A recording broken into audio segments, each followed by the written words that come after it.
দেখো বন্ধুরা, সাজনা কিন্তু আমার রান্না একদম রেডি হয়ে গেছে আর নামিয়ে নিয়েছি। আর একটু কিন্তু খেয়ে নিয়েছি, খেতে কিন্তু দারুণ হয়েছে। আর সাজনাগুলো কিন্তু একদম গোটা গোটা আছে, মিষ্টি কুমড়া আলু সবই কিন্তু গোটা গোটা, মাথাগুলানো গোটা গোটা। আর এভাবে কিন্তু রান্না করে খাওয়া যায়, এটা কিন্তু খালিও খেতে পারবা, খুবই মজা লাগে খেতে। আর দেখতে যেরকম লোভনীয় হয়েছে, খেতে কিন্তু অপূর্ব হয়েছে বন্ধুরা। একটু খেয়ে কিন্তু ভয়েসটা দিচ্ছি। আর এইভাবে আমার কিন্তু সাজানাটা খেতে ভীষণ ভালো লাগে।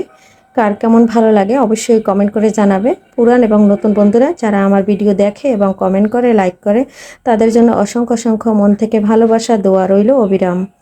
আর এভাবে আমার পাশে থাকবে, আমাকে সাপোর্ট করবে, আমাকে এগিয়ে নিয়ে যাবে।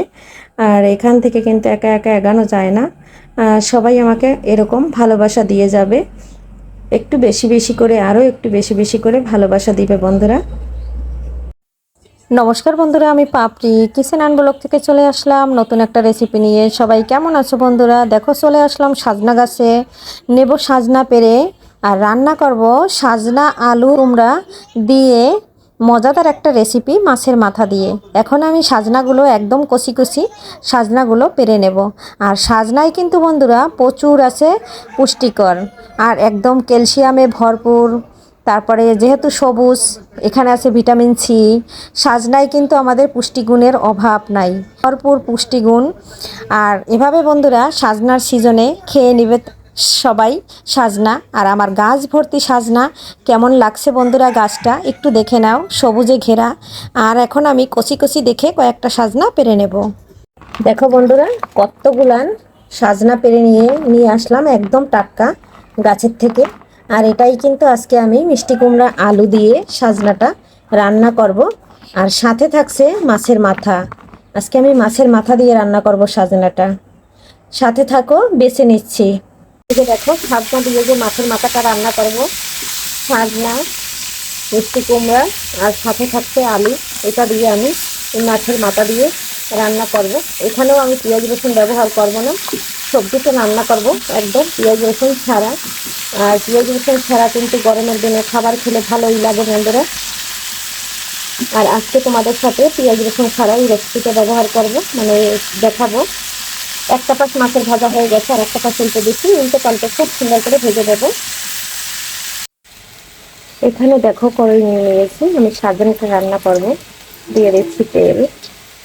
তেলে এখন আলুটা ভেজে নেবে। আলুটা পরিষ্কার করে নিয়েছি।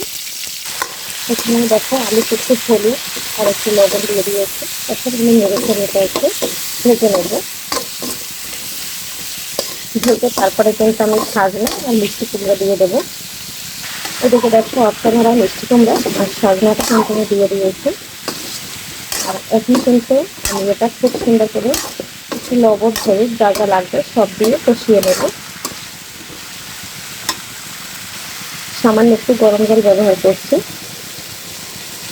এখানে এখন পরিমাণ মতন হলুদ দিয়ে দিলাম, ধনিয়ার গুঁড়া, আর দিয়ে দেবো 7 চামচ জিরার গুঁড়া। কাঁচামরিচ দিয়েছি, একটু ঝালটা বেশি খাবো তাই একটু গুঁড়া মরিচ দিয়ে দিচ্ছি। আর এখানে দিয়ে দিচ্ছি স্বাদ অনুযায়ী লবণ। সব কিছু দেওয়া হয়ে গেছে বন্ধুরা। কুমড়াটা যেহেতু মিষ্টি মিষ্টি লাগে, আলুটা মিষ্টি মিষ্টি লাগে, তোমার দাদাভাই মিষ্টি খাবার খেতে পছন্দ করে না, তাই কিন্তু আমি একটু ঝালের পরিমাণটা সামান্য বেশি দিই। আর এখন কিন্তু আমি এটা ঢাকনা দিয়ে ঢেকে কষিয়ে রান্না করে নেব। ঢাকনাটা দিয়ে দিয়েছি। আমার কিন্তু তরকারিটা কষানো হয়ে গেছে। এখানে কিন্তু আমি গরম জলটা দিয়ে দিয়েছি। অফ ক্যামেরায় দিয়েছি বন্ধুরা, ক্যামেরাটা যে অন ছিল না সেটা খেয়াল ছিল না। সবাই একটু ক্ষমা সুন্দর দৃষ্টিতে দেখো বন্ধুরা। আর এখানে কিন্তু আমার 80% সজনা আর এই কিন্তু সিদ্ধ হয়ে গেছে। মাথার মাথাটা কিন্তু দিয়ে দিয়েছি। এখন আমি একটু নেড়ে ছেড়ে রান্না করে নেব 10 মিনিট।